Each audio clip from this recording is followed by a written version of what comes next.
एक नौकर जिसे अपने मालकिन को फँसाने के लिए कुछ ऊटपटांग हरकतें करना पड़ता है और ये नौकर कहता है दूसरी नौकरानी से कि ये दवा है जिसे मालकिन को ले जाकर पिला देना। और उसके बाद कहती है ठीक है जाओ मैं पिला दूँगी। तो क्या करते हैं ये दूध में मिला के और उसके बाद ये एक गिलास में निकाल देती है और जो बचा हुआ दूध रहता है वो कहती है अब इसे किसे पिलाऊँ। तो ये क्या करते हैं एक गिलास और लेकर उसको भी उसमें निकाल कर और कहती है कि इसे मैं मालिक को पिला दूँगी। और उसके बाद ये दोनों दूध लेकर वो जाती है मालकिन के पास और उन्हें ये दूध पिला देती है और उसके बाद वहाँ से वो चली जाती है। दूध पीने के बाद इधर मालिक बेचैन होता है, मतलब इसे भी दूध पीने के बाद काफ़ी ज़्यादा उत्तेजित होना पड़ता है, मतलब इसे अब ये सब करने का मन करने लगता है। तो फिर ये सोचने लगता है कि अब मैं क्या करूँ? उसके बाद इधर ये मालकिन काफ़ी ज़्यादा मतलब वो हो जाती हैं, अब इन्हें कंट्रोल नहीं हो पाता है। तो उसके बाद ये कहती है अब मैं मुझे कंट्रोल नहीं करना है। तब तक वहाँ नौकर पहुँच जाता है और नौकर पहुँचने के बाद अब ये मालकिन से कहता है मालकिन क्या हुआ?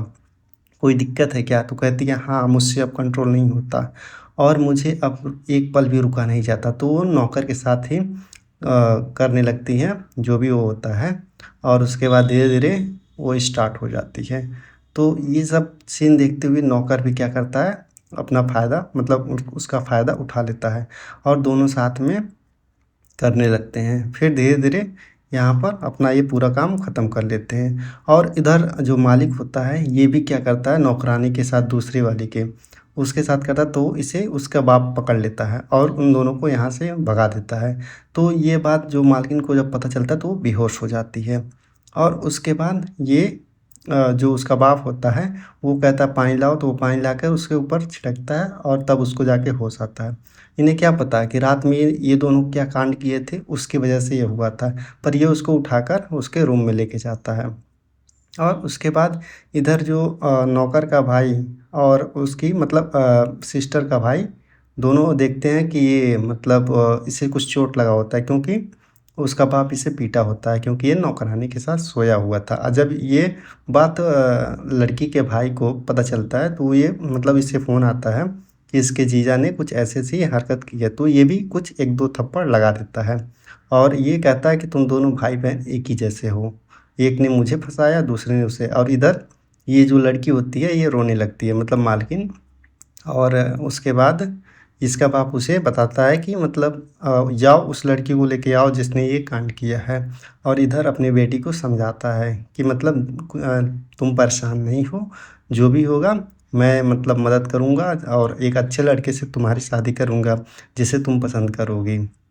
उसके बाद ये क्या करती है जो मालकिन होती है उसी नौकर को एक अच्छे कपड़े पहना कर लेके आती है और कहती है अब मुझे इससे ही शादी करना है और आपने ये कहा था कि मतलब तुम्हारी पसंद के लड़के से ही मैं शादी करूँगी। तो ये इसका जो बाप होता है वो मान जाता है और दोनों की शादी करवा देता है। अगली रात उसकी सुहाग रात होती है और फिर उसका पति आता है और दोनों तो मतलब इसका जो पति होता है पहले से ही इसे बहुत वो किया होता है कि मैं इससे शादी करूँगा।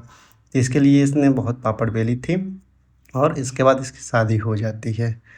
तो दोनों आपस में बातचीत करते हैं और आपने एक दूसरे का हाथ पकड़ते हैं और बातचीत करने लगते हैं। और ये फ्लैशबैक में दिखाता है कि नौकर एक बार गया था घूमने के लिए, तो वहाँ मतलब इससे थोड़ा प्यार से बात किया होता है जिसे मतलब वो फँसाने के लिए, ताकि ये मेरे साथ रहने लगे। तो ये सब जब मालकिन के साथ अच्छा लगता है तो दोनों मतलब फिर एक हो जाते हैं और उसके बाद अपना कांड कर लेता है और पूछता है कि जो मालकिन पूछती है कि नौकरानी को कहाँ छोड़ दिया?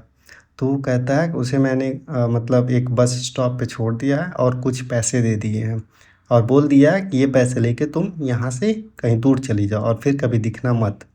तो उसके बाद वो क्या करती है बस में बैठ जाती है और फिर वहाँ से चली जाती है और उसके बाद तब ये बताता है अपनी वाइफ़ को और धीरे-धीरे फिर अपना सुहागरात मनाते हैं दोनों एक साथ में।